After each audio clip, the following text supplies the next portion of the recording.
اللہ تعالیٰ کے فضل و کرم سے اس کے بے پناہ جو ہم پر عنایات ہیں، اس نے ہمیں مسلمان پیدا کیا۔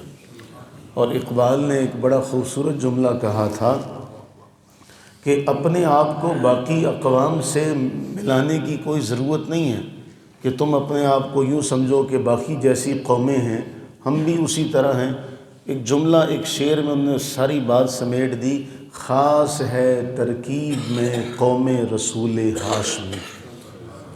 رسول اللہ صلی اللہ علیہ وسلم کی قوم باقی قوموں جیسی نہیں ہے، نہ ہمیں دوسروں کی طرح اپنے آپ کو سمجھنا چاہیے کہ جیسے وہ لوگ مادر پدر آزاد ہیں ہم بھی آزاد ہیں۔ ہم ہر معاملے میں رسول اللہ صلی اللہ علیہ وآلہ وسلم کے فرمان پر عمل کرنے کے پابند ہیں، شرعی اعتبار سے اللہ تعالیٰ اور اس کے رسول کے حکم کے پابند ہیں۔ ہمیں ایک تربیت دی گئی، جو آج کی حدیث ہے وہ بہت اہم ہے، اتنی اہم ہے کہ ہم جس چیز کی تلاش میں سارا دن لگے رہتے ہیں، خاص طور پہ ہمارے ہاں جو طبقہ مردوں کا ہے، رزق کی تلاش میں، روزی کی تلاش میں، کہ میرے بچوں کا مستقبل سنور جائے، میرا گھر بار بن جائے، ہم سارا دن اسی بھاگ دوڑ میں لگے رہتے ہیں۔ اب آپ سوچئے، ایک آدمی صبح نکلتا ہے شام کو گھر آتا ہے، اگر اس کے کھانے سے برکت نکل جائے وہ اس بات کو پسند کرے گا؟ ہم میں سے کوئی بھی اس بات کو پسند نہیں کرے گا۔ ہمارے گھروں میں ماحول کیا ہے؟ اللہ کا کروڑا احسان ہے، ہمارے گھروں میں جو بچپن میں تربیت دی جاتی ہے، بچہ کھانا چھوڑ دے، یہاں تک کہ اب اس معاملے کو ہر کوئی نہیں سمجھ سکتا، صرف وہ خاص لوگ جو اس مرحلے سے گزرے ہیں۔ بعض اوقات یہ ہوتا ہے کہ بچہ نوالا منہ میں ڈالے تو بچہ نکال دیتا ہے تو ماں اس نوالے کو بھی کھا جاتی ہے کہ یہ روٹی کا ٹکڑا ضائع نہ ہو۔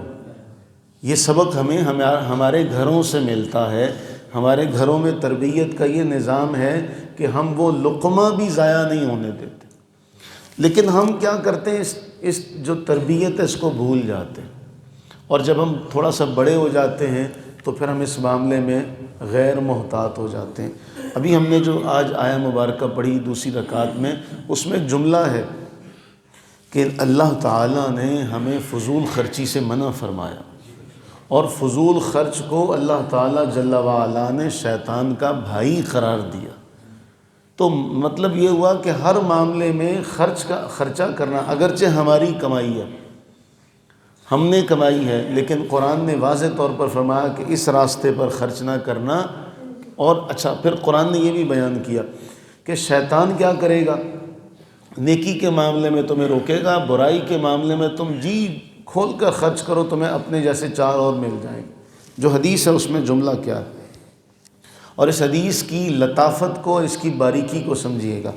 حضرت سیدنا ابو ہریرہ رضی اللہ تعالیٰ عنہ بیان فرماتے کہ نبی سرور عالم صلی اللہ علیہ وآلہ وسلم نے ارشاد فرمایا، اذا اکل احدکم، جب تم میں سے کوئی اپنی انگلیوں کے ذریعے کھائے، اس کے کھانا اس کی انگلیوں پر لگ جائے، فَلْيَلْعَقْ أَصَابِعَهُ، اپنی انگلیاں چاٹ لے، اپنی انگلیاں چاٹ لے، فَإِنَّهُ لَا يَدْرِي فِي أَيَّتِهِنَّ الْبَرَكَةُ، اس لیے کہ وہ یہ نہیں جانتا کہ برکت کس حصے پر لگی ہوئی ہے۔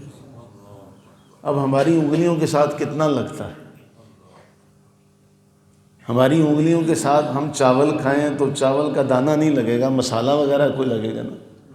ہم کوئی اور چیز کھاتے ہیں، ہماری انگلی کے ساتھ کچھ نہ کچھ لگ جاتا ہے، کچھ ذرہ لگ جاتا ہے۔ نبی صلی اللہ علیہ وآلہ وسلم فرما رہے ہیں انگلیوں کو چاٹ لیا کرو، تمہیں نہیں پتہ کس حصے میں اللہ نے برکت رکھی۔ یعنی اب آپ اندازہ کریں، جس دین میں یہ سبق ہے کہ بھئی انگلیوں کے ساتھ لگا ہوا بھی جا کے دھو کے ضائع نہ کرنا، تمہیں نہیں پتہ اس میں برکت کتنی ہے۔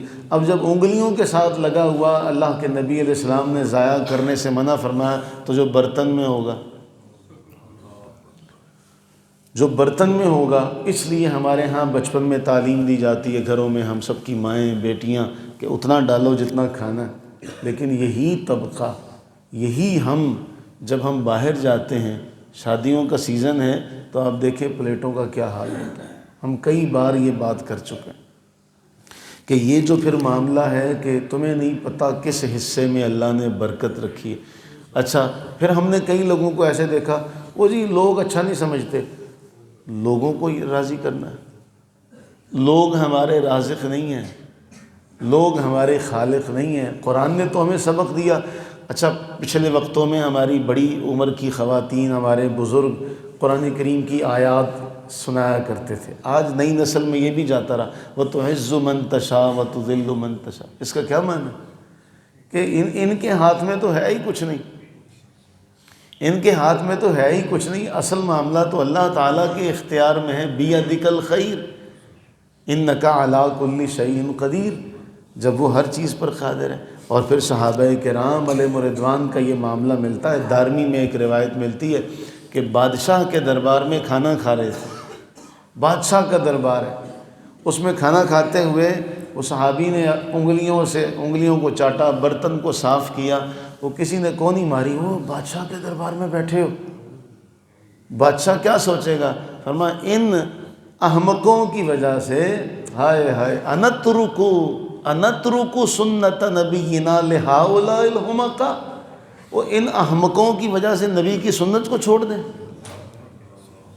ان احمقوں کی وجہ سے نبی کی سنت کو چھوڑ دیں۔ وہ گرا ہوا لقمہ دسترخوان پر گر جائے، اس کو بھی اٹھا کر کھانے کا حکم ہے کہ اگر اس پر کوئی گندگی نہ لگی ہو تو اس کو بھی اٹھا لینا چاہیے، کھانا چاہیے۔ وہ صحابی نے یہی کیا تھا کہ وہ گرا ہوا لقمہ اٹھایا تھا تو ساتھ والے نے کونی ماری تھی کہ یہ تم کیا کر رہے ہو؟ دیکھنے والا کہا کہ شاید یہ بھوکا ہے، شودا ہے، یہی ہوگا نا۔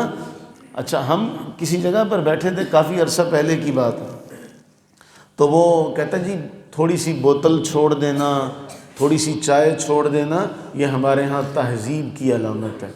تو یہ تہذیب کی علامت نہیں، یہ شیطانی علامت ہے، یہ ہماری علامت نہیں ہے۔ ہم مسلمانوں کا یہ شیوا، ہم وہ جو کھانا کھا رہے ہیں اس کو صاف کرنا چاہیے اچھی طرح سے، تاکہ اب ہمیں جو پرانے بزرگ تھے نا، وہ ہمیں سمجھایا کرتے تھے، ان کے سمجھانے میں وہ کسی بھی چیز کا سہارا لے لیتے تھے تاکہ یہ اس چیز کو ضائع نہ کریں۔ پھر یار لوگوں نے اس کے اندر اور رستے نکال لیے، اس کو بھی برا بھلا کہنا شروع کر دیا۔ جب جیسے انار ہے، اب انار کے دانے ہیں، بکھر جاتے ہیں، تو سیانوں نے کہا کہ بھئی ہو سکتا ہے ان کو یہ بات کہہ دی جائے تو یہ انار ضائع نہیں ہونے دیں گے۔ انہوں نے کہہ دیا بچوں کو، جس طرح ہم ان محمد عبدہ، بچوں کو یہ نہیں پتہ ہوتا کہ ان محمد عبدہ کیا ہے، تو انہیں کہا جاتا کہ بچے یہ رزق ضائع نہیں کرتے۔ تو ان بابوں نے کہا کہ بھئی انار میں ایک دانہ جنت کا ہوتا ہے، مقصد یہ تھا کہ اس کو ضائع نہیں کریں گے۔ اور ہم لوگوں نے کہنا شروع کر دی بھی انار میں ایک دانہ جنت کا ہوتا ہے۔ تو وہ انہوں نے ہمیں اس لیے تربیت دی تھی بھی ہم اس کو پورا کھائیں، اس کا ایک بھی دانہ ضائع نہ ہونے دیں۔ تو میرے عزیزو، اصل معاملہ یہ ہے کہ ہم اس بات کو تو نہ سمجھ سکے، ہم نے کہہ دیا بھی انار میں ایک دانہ جنت کا ہوتا ہے۔ ایسا حقیقی طور پہ نہیں ہے، دنیا میں کسی کو جنت کا پھل نہیں ملتا، نہ مل سکتا ہے۔ لیکن باہر طور اس حدیث میں ہمیں بتایا جا رہا ہے کہ تمہیں نہیں پتہ فی ایتہن البرکہ، کہ برکت کس میں ہے۔